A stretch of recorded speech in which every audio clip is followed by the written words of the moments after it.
What's up, guys? Welcome to the next episode of the ColleXion Chronicles, a series where I highlight my Xbox collection and the ongoing efforts to continue to find new titles for that system.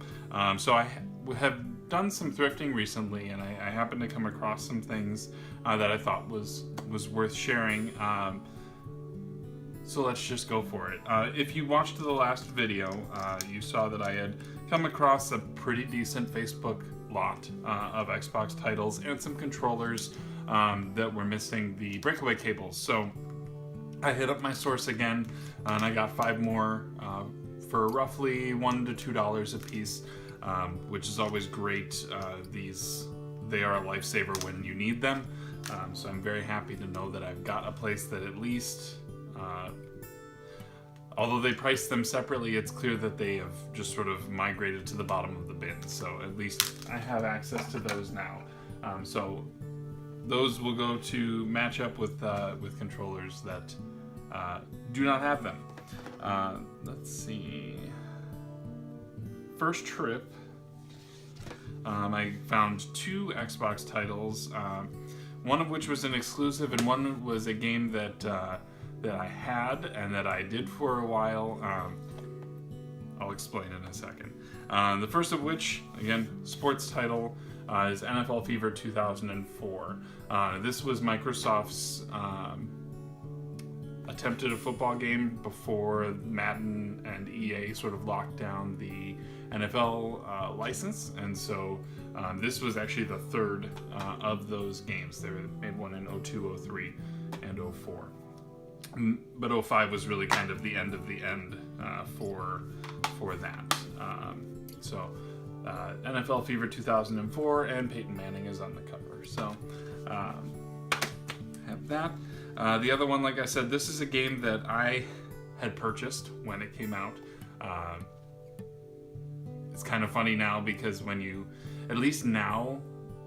do fitness games, they've got the Kinect, and so they've got the motion tracking, and they actually can hold you accountable for doing what you're supposed to be doing.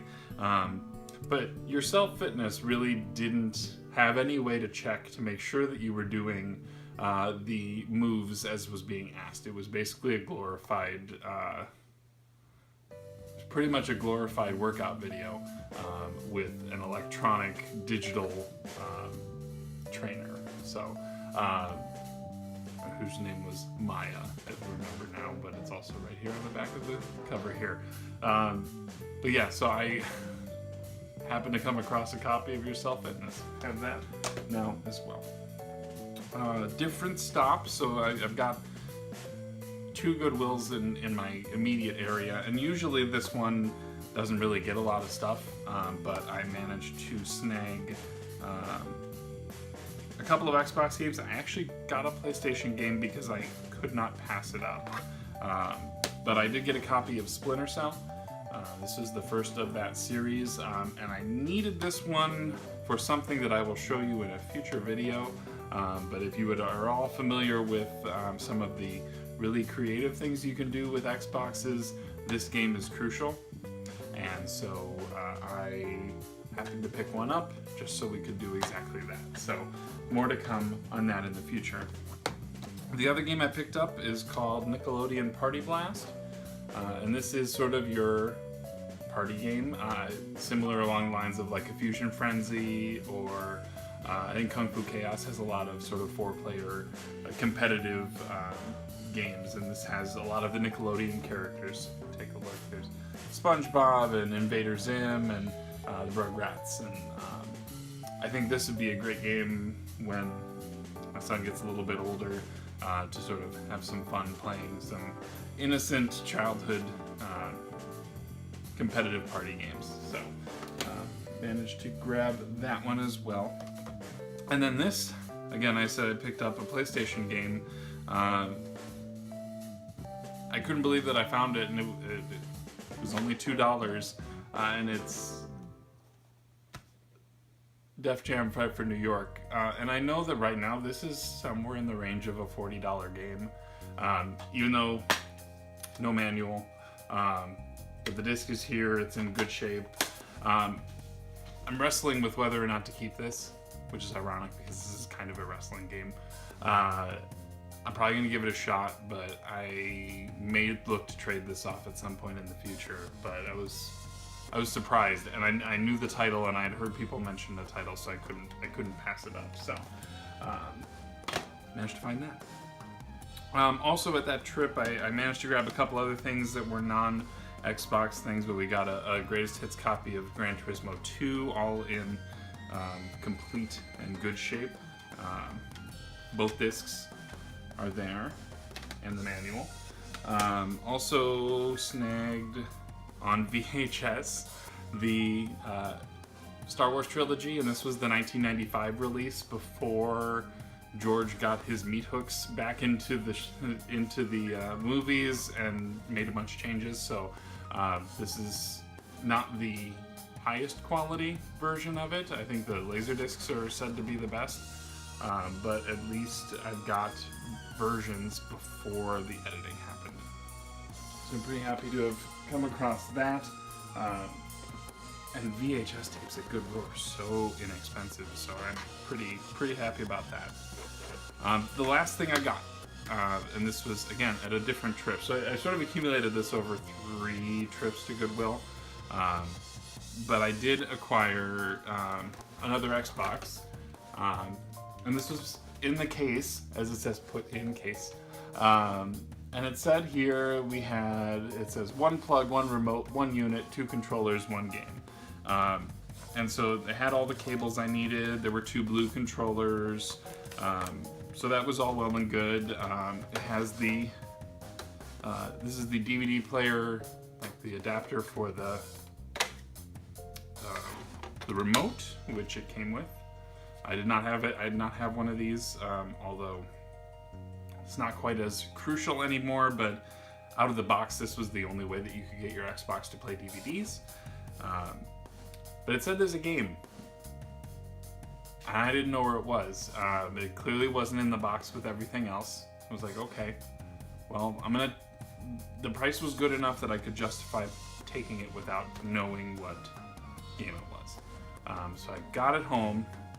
I plugged it in, fired it up, and in the disk drive was a copy of Timesplitters 2, which I have now thrown into this clear green case. And this game is supposed to be fantastic.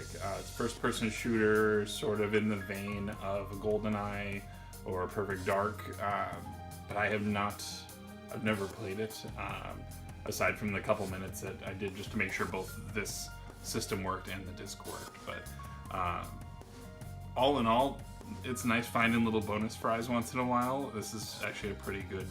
This made the deal even better. I was just kind of happy to have found the Xbox remote and the plug for it. So I got kind of lucky. It doesn't happen that often that Goodwill or any thrift shop has that kind of a haul, especially over a couple trips. Mine just doesn't have that kind of traffic. So all in all, pretty happy with that. I've got a big deal coming pretty soon here from a friend who has been holding some games for me and has something that's going to be important and a reason why I went after Splinter Cell. So I will be highlighting that relatively soon, but I think I'll leave you there. Again, this has been the ColleXion Chronicles and my ongoing efforts to collect for the Microsoft family of consoles.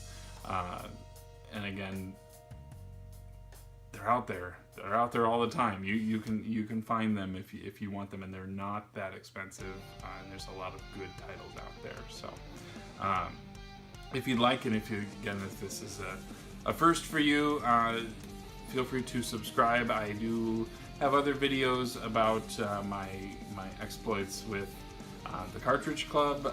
We are about to embark on playing Donkey Kong Country for the Super Nintendo as the game of the month for May. So I am probably going to fire that up momentarily, but definitely wanted to get this filmed. So But other than that, feel free to like the video, leave me a comment. Have you ever found a game in the disk drive that you weren't expecting? Leave me a comment below, and we can chat about that. Anyways, I should have another ColleXion Chronicles video coming for you relatively soon, with the deal coming from a buddy of mine. So, anyways, I'll leave you there. Thanks for coming by. Take care of yourself. Be good to each other.